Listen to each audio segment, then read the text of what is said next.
ಜೋಡಿ ಅರ್ಜುನ ವೃಕ್ಷಗಳು ಭೂಮಿಗುರುಳಿದಾಗ ನಂದ ಮಹಾರಾಜನು ಸೇರಿದಂತೆ ಬೃಂದಾವನದ ನಿವಾಸಿಗಳೆಲ್ಲ ಅಲ್ಲಿಗೆ ಬಂದರು.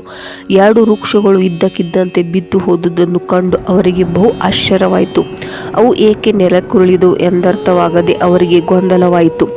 ಯಶೋದೆಯು ಹಗ್ಗಗಳಿಂದ ಒರಳು ಕಲ್ಲಿಗೆ ಕಟ್ಟಿ ಹಾಕಿದ್ದ ಕೃಷ್ಣನು ನೋಡಿ ಅದು ಯಾವುದೋ ರಾಕ್ಷಸನ ಕೆಲಸವಿರಬೇಕು ಎಂದು ಅವರಿಗೆ ಎನ್ನಿಸಿತು. ಇಲ್ಲವಾದರೆ ಹೀಗಾಗುವುದು ಹೇಗೆ ಸಾಧ್ಯ?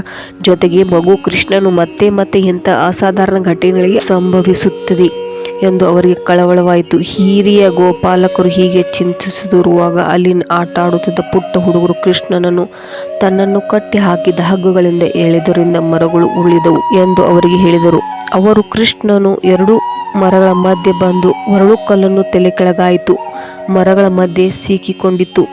ಕೃಷ್ಣನು ಹಗ್ಗವನ್ನು ಎಳೆಯಲು ಪ್ರಾರಂಭಿಸಿದ.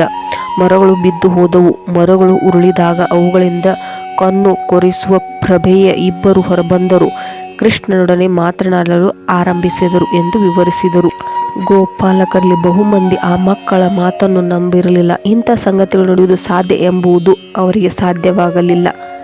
ಆದರೆ ಕೆಲವರು ಮಾತ್ರ ಆ ಮಾತುಗಳನ್ನು ನಂಬಿ, ನಂದ ಮಹಾರಾಜನಿಗೆ ನಿನ್ನ ಮಗ ಇತರ ಮಕ್ಕಳಂತೆ ಅವನು ಇದನ್ನು ಮಾಡಿದ್ದರೂ ಮಾಡಿರಬಹುದು ಎಂದು ತನ್ನ ಮಗನ ಅಸಾಧಾರಣ ಶಕ್ತಿ ವಿಷಯಗಳನ್ನು ಕೇಳಿ ನಂದ ಮಹಾರಾಜನ ನಕ್ಕನು. ಮುಂದೆ ಒಂದು ಬೆಳಗುಗೊಳಿಸುವ ಮಗನು ಬಿಡುಗಡೆ ಮಾಡಲು ಗಂಟನ್ನು ಬಿಡಿಸಿದನು. ನಂದ ಮಹಾರಾಜನು ಅವನನ್ನು ಬಿಡುಗಡೆ ಮಾಡಿದ ಮೇಲೆ ಹಿರಿಯ ಗೋಪಿಯರು ಕೃಷ್ಣನನ್ನು ತೊಡೆಯ ಮೇಲೆ ಮಳಿಸಿಕೊಂಡು ಅವನನ್ನು ಮನೆಯ ಮುಂದಿನ ಅಂಗಳದಿಂದ ಕರೆದುಕೊಂಡು ಹೋಗಿ ಚಪ್ಪಾಳೆ ತಟ್ಟುತ್ತಾ ಅವನ ಆಶ್ಚರ್ಯಗೊಳಿಸುವ ಚಟುವಟಿಕೆಗಳನ್ನು ಹೊಗಳಲು ಪ್ರಾರಂಭಿಸಿದರು.